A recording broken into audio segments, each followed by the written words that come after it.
السلام علیکم friends, please subscribe my YouTube channel mode on ہے۔ چلیے آج کی سٹوری کا سٹارٹ کرتے ہیں۔ First of all welcome to our YouTube channel. آج میں آپ کے لیے لے کے آئی ہوں ایک نیو سٹوری، ایک نیو بگننگ۔ دیکھتے ہیں آج کی سٹوری میں آپ کے لیے کیا ہے۔ ایک بادشاہ اپنی بیٹی کی شادی کے لیے بہت فکر مند تھا۔ شہزادی کو کوئی شخص بھی پسند نہیں آ رہا تھا۔ شہزادی نے شادی کی عجیب سی شرط رکھ دی تھی۔ شہزادی کی بات ضد تھی، یہ شادی اس آدمی سے کروں گی جو میرے 3 سوالات کے جواب دے گا۔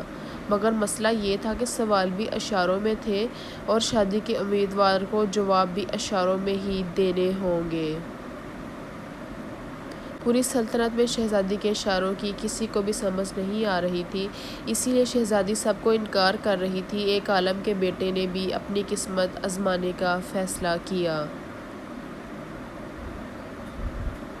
اس نوجوان کا نام اعظم تھا۔ اعظم بادشاہ کے دربار میں حاضر ہوا۔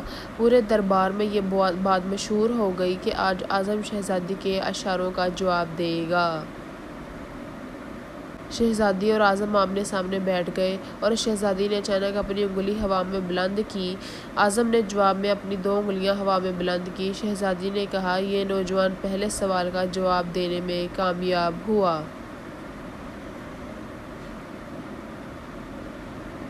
دربار میں مبارک ہو مبارک ہو کی صدائیں بلند ہونے لگیں۔ شہزادی نے ایک تلوار ہوا میں لہرائی اور اپنی جگہ پر بیٹھ گئی۔ اعظم نے اپنی جیب میں سے ایک قلم نکالا۔ شہزادی نے اشارہ دیا کہ نوجوان کا دوسرے سوال کا جواب بھی درست ہے۔ دربار میں دوبارہ مبارک ہو کی صدائیں آنے لگیں۔ اس کے بعد شہزادی اچانک اپنی جگہ سے اٹھی اور محل کی سیڑھیاں پر چڑھ گئی اور آدھے راستے جا کر واپس آ گئی اور اپنی نشست پر بیٹھ گئی۔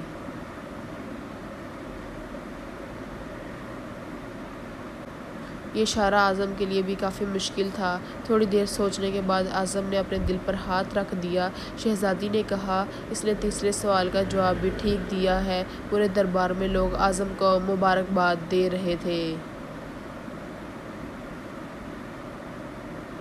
بادشاہ نوجوان کے پاس آیا اور کہا، بیٹا ابھی بھی تمہارا ایک امتحان باقی ہے۔ تجھے یہ بتانا ہوگا کہ شہزادی نے کون سے سوالات اشارے سے کیے تھے اور تم نے کون سے جوابات دیے تھے۔ اعظم نے کہا، شہزادی نے ہوا میں انگلی لہرا کر اللہ تعالیٰ کی وحدانیت کی گواہی دی تو میں نے 2 انگلیاں ہوا میں لہرا کر وحدانیت اور رسالت کی گواہی دے دی۔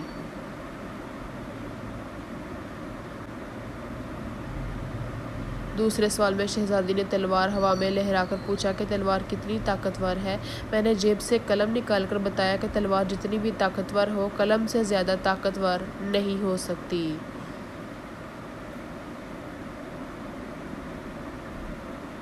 تیسرے سوال میں شہزادی سیڑھیوں کی طرف بھاگی مگر آدھے راستے سے ہی واپس آ کر بیٹھ گئی اور بتایا کہ میں تھک گئی ہوں، مگر جسم کا وہ کون سا حصہ ہے جو کبھی بھی نہیں تھکتا؟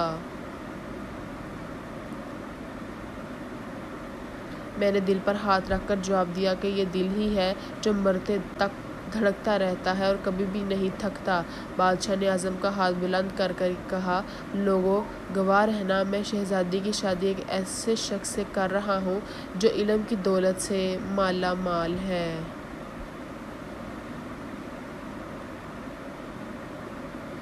اخلاقی سبق: علم خدا کی بہت بڑی نعمت ہے جس کا جتنا شکر کیا جائے کم ہے۔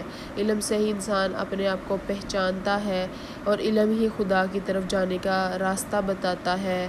دنیاوی دولت کو چرایا جا سکتا ہے مگر اللہ تعالیٰ کا دیا گیا علم کوئی بھی نہیں چرا سکتا۔ اسی کے ساتھ کہانی کا اینڈ ہوا چاہتا ہے۔ آپ سے نئی کہانی میں پھر سے ملاقات ہوگی۔ Thanks for watching. اپنا خیال رکھیے گا اور میرا چینل دیکھتے رہیے گا۔ تب تک کے لیے اللہ حافظ۔